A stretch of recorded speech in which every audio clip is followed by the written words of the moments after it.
Okay, so here's the first seal in. This is the smaller of the two.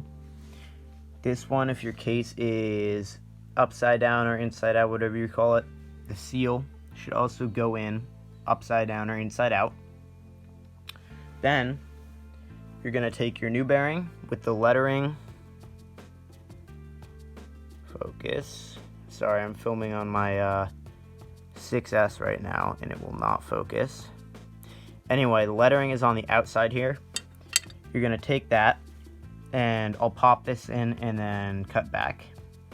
Okay, so I popped this one back in with my dead boy here. Maybe now it'll focus. Come on. There we go. Okay, so lettering on the outside. You can see this has already been greased.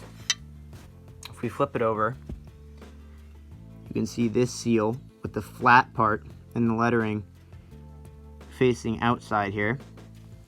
So then we're going to take our final seal with the lettering facing outside and we're going to pop it in right there.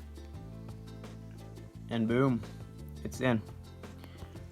So we have new seal here, new bearing here, and inside of there we also have that other seal. I believe that one is for oil, and then this one is for, sorry, this one is to keep, let me think about it. This one is to keep the coolant out of the oil area, as well as this one is on the inside is to keep the oil out of the coolant. And that's why you have this weep hole here, as if this seal goes bad or is starting to go bad, coolant will seep down and come out of this hole and will let you know when to rebuild your water pump, which is what happened to me. Anyway, hope you guys enjoyed the video.